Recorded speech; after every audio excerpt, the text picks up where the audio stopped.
कभी भी लाइफ में कुछ करने का मन करे ना, किसी की मत सुनना। बहुत लोग रोकेंगे, बहुत लोग टोकेंगे, तुम्हें शायद तुम्हारी भलाई के लिए ही कि तुम तकलीफ़ में ना पड़ जाओ। लेकिन अगर तुम्हारे अंदर से आवाज़ आ रही है ना, तो उसको सुनना। पहली बार मुझे ऐसा लग रहा है कि मैं ये ट्रैक नहीं कर पाऊँगा। मैंने केदारनाथ का ट्रैक भी किया है, बट ये ट्रैक मुझे लगता है काफ़ी स्टिफ है।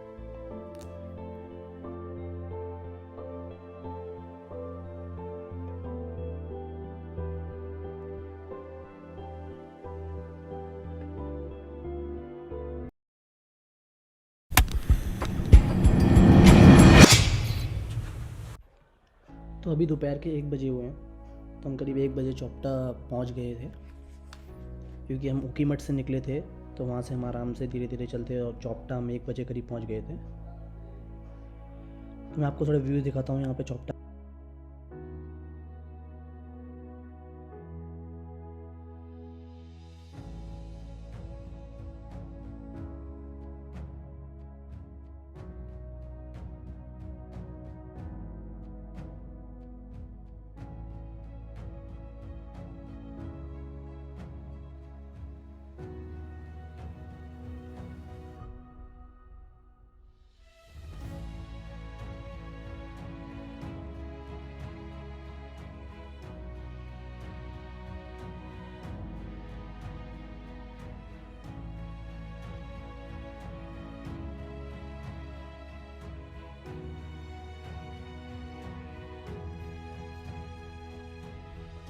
और यार, पहाड़ों में जो सुकून मिलता है ना, वो कहीं नहीं मिलता।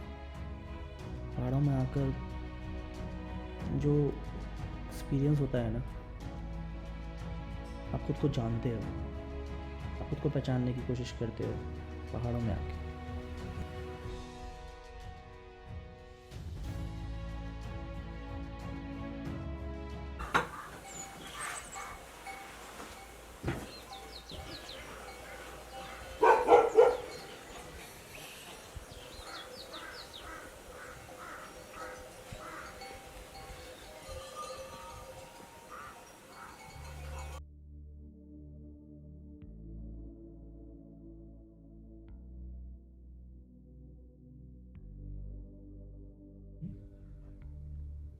तो अभी शाम के 5 बज चुके हैं और ठंड बहुत ज़्यादा है ना?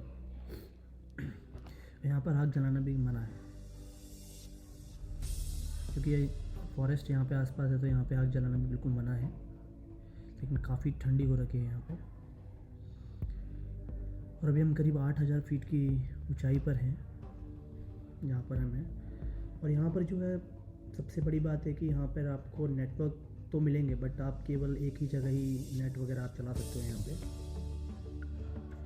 तो यहाँ पे खाना वगैरह खा सकते हो।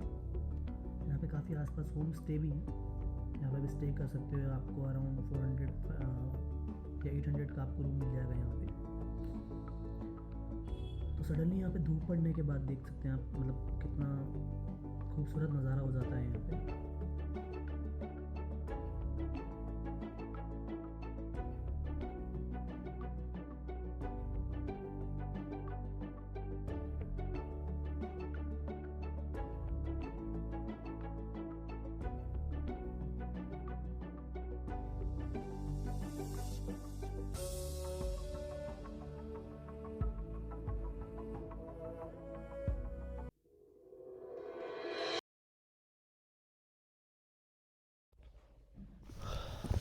तो अभी सुबह के 6:30 बज चुके हैं। ठंड काफ़ी ज़्यादा है। एक्चुअली हम लोग 5 बजे जग गए थे, फ्रेश हुए, फिर हमने नाश्ता किया। और ट्रैक पे आप कभी भी जाएं तो हल्का नाश्ता करें, बाकी आपको वोमिट वगैरह ना हो। और हमेशा कुछ ना कुछ कैरी करके जाएं साथ में, क्योंकि ऊपर आप जाएंगे तो वहाँ पे आपको कुछ भी नहीं मिलेगा, क्योंकि वहाँ पे कुछ भी शॉप वगैरह है नहीं। तो आपको जो भी कुछ लेके जाना है वो आप नीचे से ही लेके जाएं, पानी की बोतल और जो भी चॉकलेट्स वगैरह, क्योंकि ऊपर चलते चलते आपका ब्लड शुगर कम होगा, तो उस टाइम आपको ज़रूरत पड़ेगी।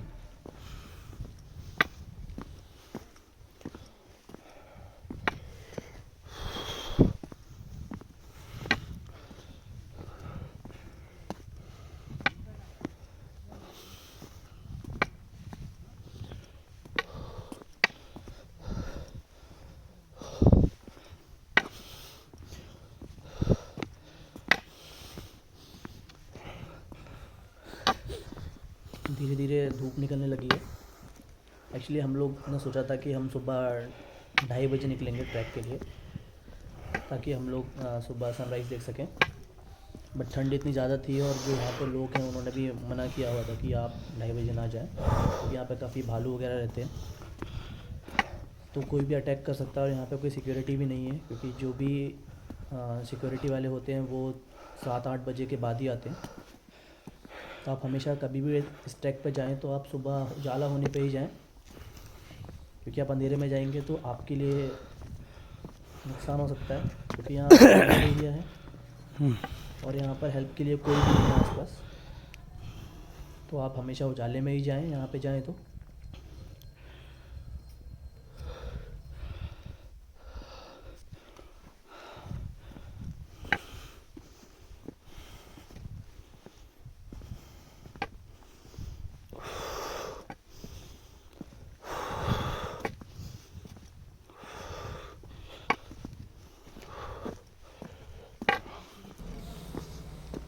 और आप कभी भी ये ट्रैक स्टार्ट करें ना तो अर्ली मॉर्निंग ही स्टार्ट करिएगा, क्योंकि इस ट्रैक को पूरा करने में करीब 6-7 घंटे लग जाते हैं। और यहाँ पे आपको 2:30 बजे के बाद जाने भी नहीं देते ऊपर, क्योंकि 2:30 बजे के बाद अगर आप जाएंगे तो आपको रात हो जाएगी, और यहाँ पर रात को ट्रैक करना काफ़ी डेंजरस हो सकता है। इसलिए आप कभी भी इस ट्रैक पे जाएं तो अर्ली मॉर्निंग निकलें, 6-7 बजे करीब निकलें, ताकि आप 11 बजे या 12 बजे तक आप ऊपर तक पहुँच जाएं, अगर आप चंद्रशिला तक जाना चाहते हैं तो। अदरवाइज़ अगर आप लेट निकलेंगे तो आपको जाने नहीं देंगे और आप वापस भी नहीं आ पाएंगे। और ऊपर कोई भी फैसिलिटी नहीं है कि आपको अगर कुछ भी हो जाता है तो कोई भी सेव करने के लिए आएगा, तो उसके लिए आप खुद ही जिम्मेदार होंगे। इसलिए आप सुबह निकलें, मतलब खाने पीने का सामान लेके जाएं और आराम से, ताकि आप ट्रैक कर सकें आराम से।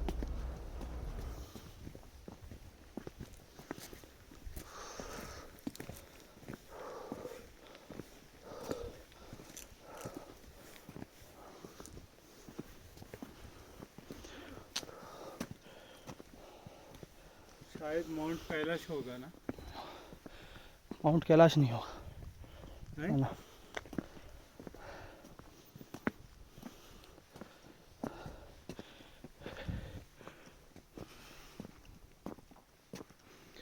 हो।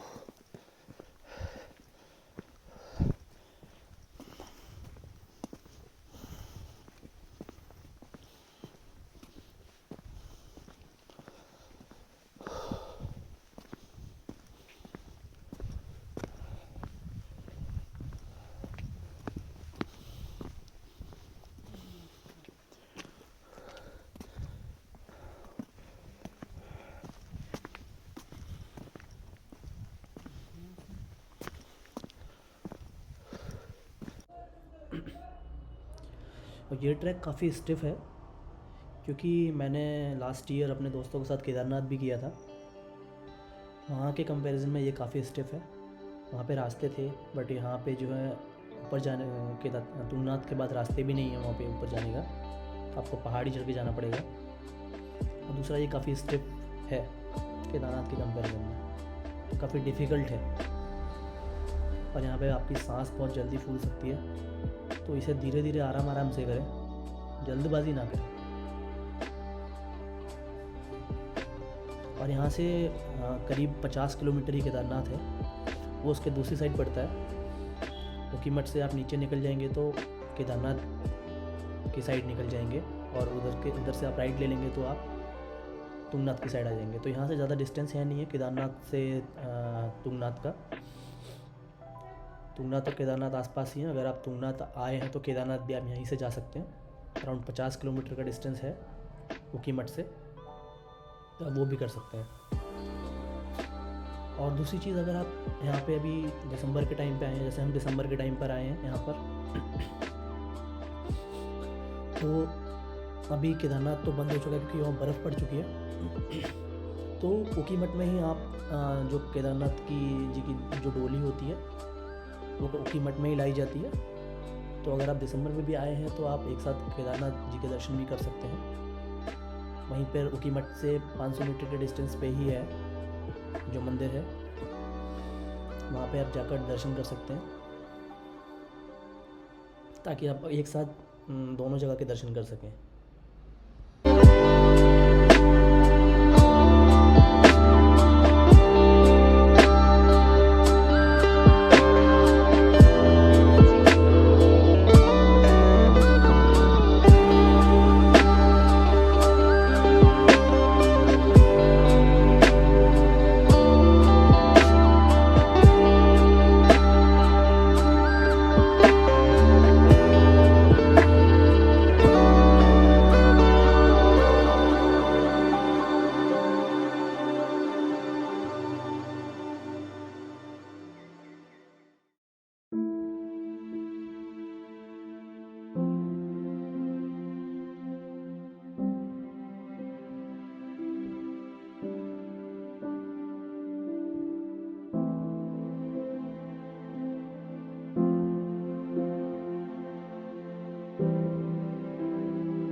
हो गया।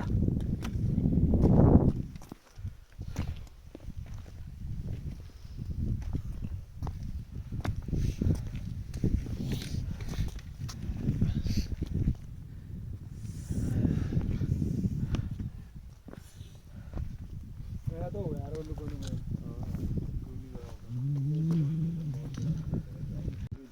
रात से जल बुला पसीने का बूंद गिर गया था ना नदी में, तो जलंधर पैदा हुआ। वो तो हनुमान जी का था। अच्छा पे तो मगरमच्छ होता। लोग होते ना यहाँ खुला होता है। हाँ हद से ज़्यादा लोग उन्हीं की तो गंदगी फैलाई है यहाँ देव लोग।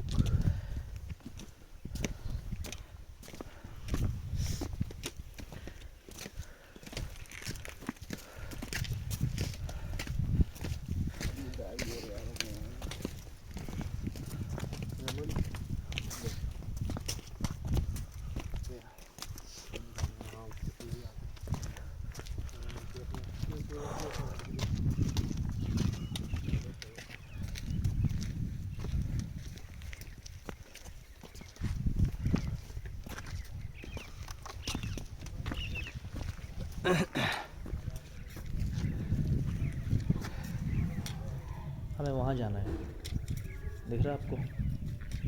अभी ये कहाँ से करीब 100 मीटर का होगा डिस्टेंस यहाँ से।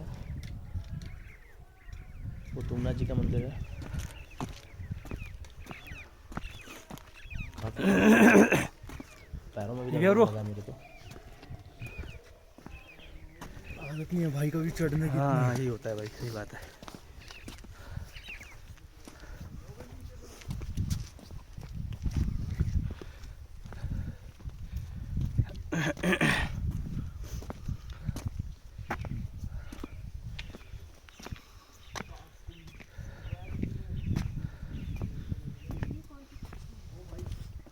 क्या हो गया?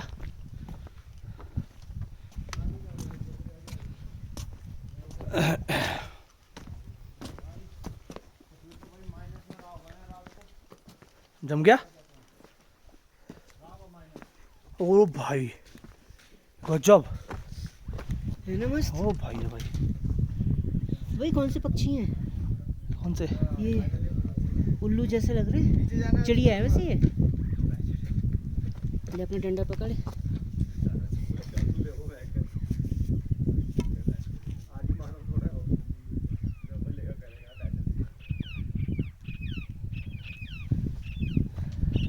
इन चिड़ियों की भी ले लेते, कैमरा होता है उन पे वैसा तो है।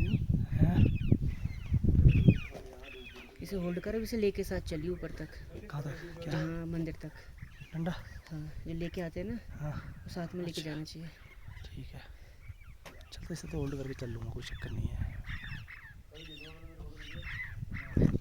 चल हैं? चलो मंदिर पे जाके करवाऊंगी। वैसे तो पहाड़ों के मौसम का कोई भरोसा नहीं, बट इस ट्रैक को करने का सबसे बेस्ट सीजन मार्च से जून के बीच का होता है। उस टाइम वेदर बहुत प्लेजेंट होता है। लेकिन अगर आप मेरी तरह ठंड का मजा लेते हुए इस ट्रैक को करना चाहते हैं तो इसका बेस्ट टाइम है अक्टूबर से नवंबर।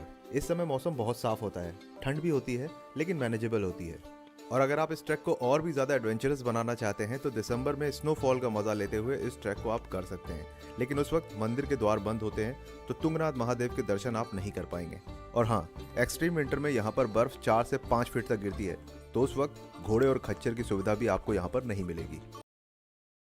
और अब मंदिर हमें बिल्कुल साफ दिखने लगा है, वो है पीछे तुंगनाथ महादेव का मंदिर। फाइनली हम पहुंच गए दुनिया के सबसे ऊंचे शिव मंदिर पे। वैसे अब मंदिर ज्यादा दूर नहीं है, तो जब तक हम इस ट्रैक को पूरा करते हैं इस बीच में मैं आपको पुराणों से जुड़ी हुई यहाँ की कहानी सुनाता हूँ। सबसे पहले मैं आपको बता दूं, तुंगनाथ 2 शब्दों से मिलकर बना है। तुंग का मतलब होता है शिखर यानी सबसे ऊंचा, और नाथ का मतलब होता है स्वामी यानी कि भगवान। तो तुंगनाथ का मतलब हुआ सबसे ऊंचाई पर बैठे हुए भगवान। इसीलिए इस जगह को पूरी दुनिया के सबसे ऊंचाई पर बने शिव मंदिर के नाम से भी जाना जाता है। कहा जाता है कि जब महाभारत के युद्ध में पांडवों के द्वारा भीषण नरसंहार हुआ यानी मैसेकर हुआ, हजारों लोग मारे गए, जिनमें पांडवों का परिवार, उनके पुत्र, उनके भाई सभी शामिल थे। युद्ध खत्म होने के बाद पांडव मोक्ष पाने के लिए भगवान शिव के पास इस केदार खंड में आए, और इस नरसंहार की वजह से भगवान शिव पांडवों से बहुत ही ज्यादा नाराज थे और उन्हें अपने पूरे शरीर के दर्शन नहीं देना चाहते थे।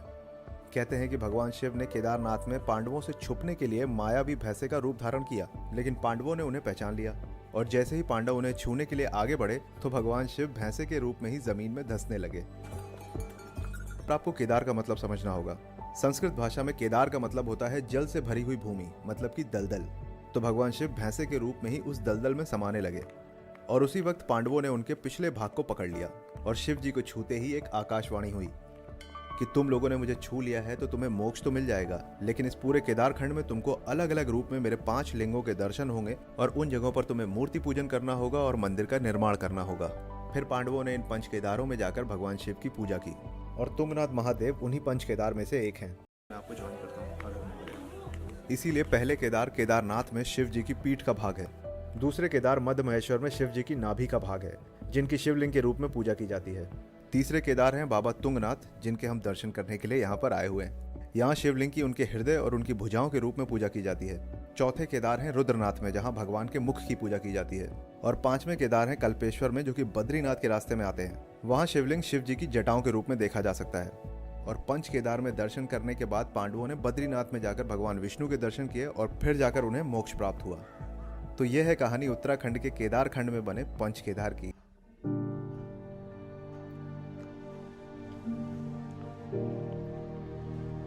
तो हम तुंगनाथ पहुंच चुके हैं और जो राइट को जाता है वो यहाँ से चंद्रशिला 1 किलोमीटर का डिस्टेंस है यहाँ से चंद्रशिला का, जिसके ऊपर जाना है। और भी ये तुंगनाथ जी का मंदिर है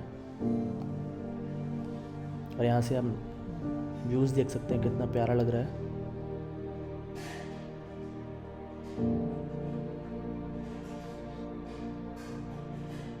दिसंबर के टाइम पे मंदिर बंद रहता है तो आपको दर्शन करने को तो नहीं मिलेगा, बट हाँ आप ट्रैक कर सकते हो।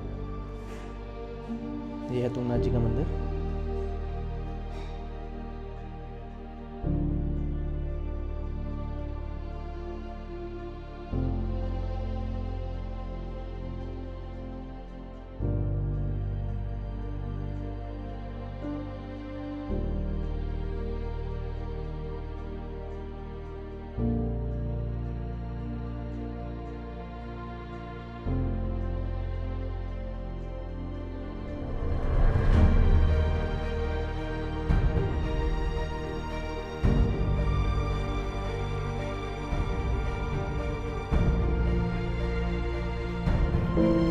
तो अभी हम यहाँ से निकल चुके हैं चंद्रशिला की ओर। तो चंद्रशिला यहाँ से अराउंड 1 किलोमीटर का डिस्टेंस है यहाँ से चंद्रशिला का, बट काफ़ी यहाँ पे रास्ते हैं नहीं है और काफ़ी स्टिफ है, एकदम स्टिफ एरिया है एकदम। और पैरों में ऑलरेडी इतना दर्द हो रहा है कि मुझे लग नहीं रहा कि ऊपर तक पहुँच भी पाएंगे, बट हम धीरे धीरे चलेंगे। और यहाँ तक आए हैं तो ट्रैक तो कंप्लीट करना ही है।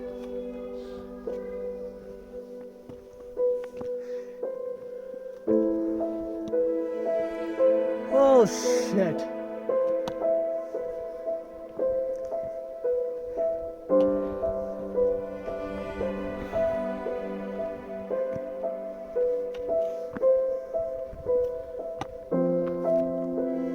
Oh shit, man.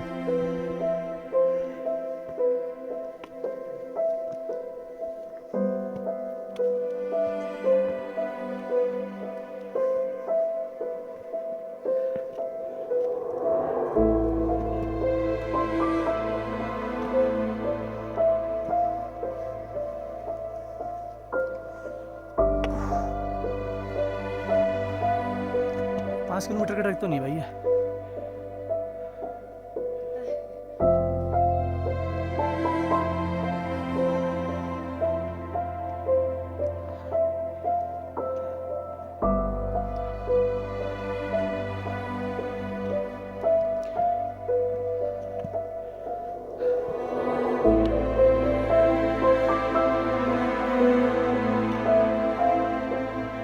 इनको अपनी ज़िंदगी प्यारी है, कृपया करके वो ये ट्रैक ना करें।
कुछ अजीब सा, कुछ करीब सा, ये पहाड़ है मेरे नसीब का, जहां कोई कश्मकश नहीं, कोई हलचल नहीं, सिर्फ ठहराव और सुकून। ऐसा कि मानो थम गया हो सब, ये पानी, ये हवा, सब बस बाहें खोल और कर महसूस। ये जिंदगी जो तेरी ओर खुद ब खुद अपना सर झुकाए, बस यही गुजारिश कर रही है, गया और भर ले मुझे बाहों में और घुल जा मुझ में ऐसे जैसे किसी शरबत में मिठास।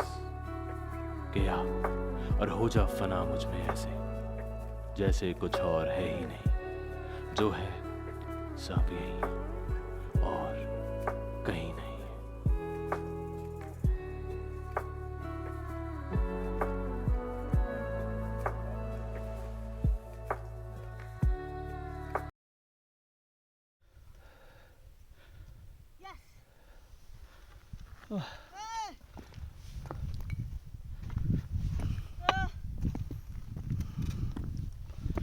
ओह,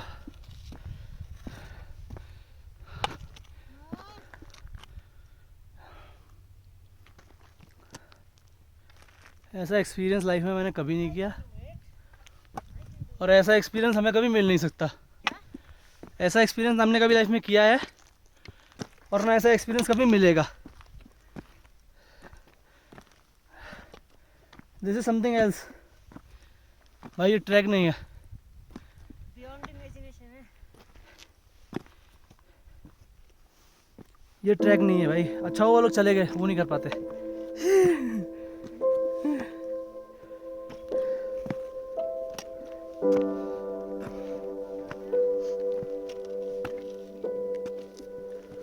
ओह शिट।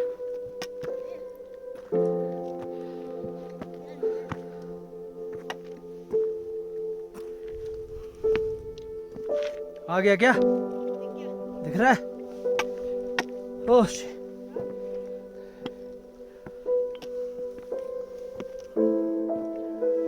ओह होली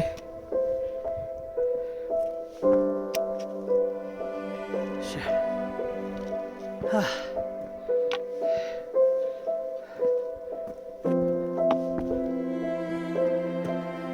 अभी भी काफी दूर दिख रहा है।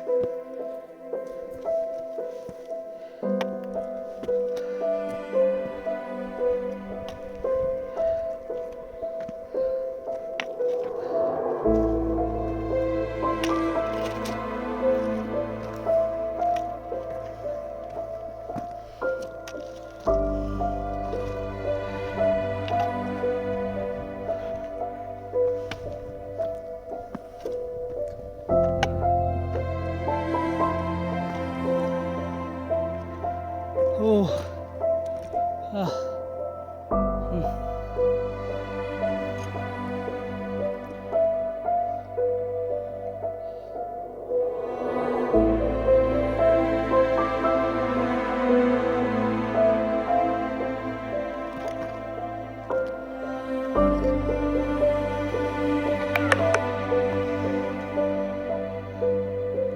बैटरी ने भी दम तोड़ दिया भाई। अब बैटरी ने भी दम तोड़ दिया। केवल 20% बैटरी बची है इधर। Oh shit. खतरनाक ट्रैक है।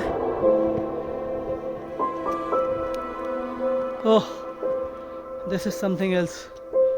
You can see. हाँ this is not 1 kilometre bro.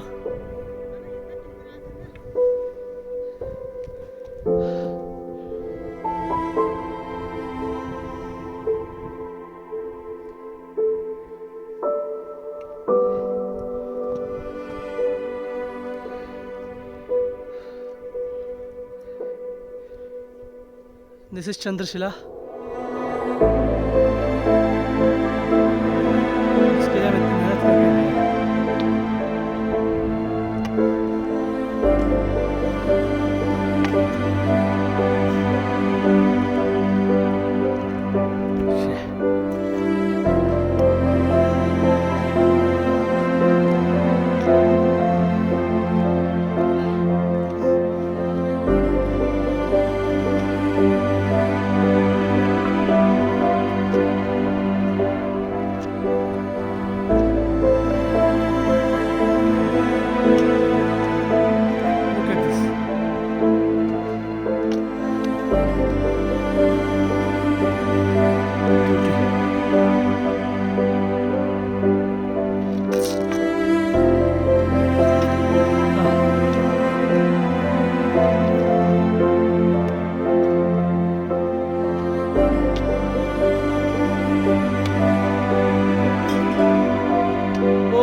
Ah.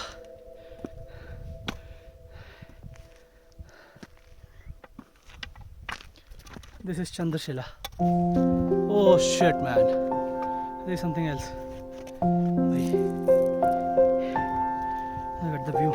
View देखो भाई कितना खतरनाक है भाई.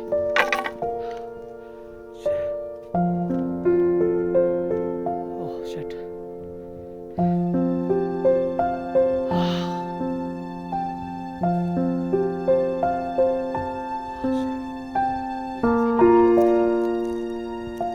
Oh.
कुछ तो बसता है, वही मेरे सुकून का रास्ता है। जहाँ ना कोई तकरार है ना इनकार है, जहाँ सिर्फ प्यार है।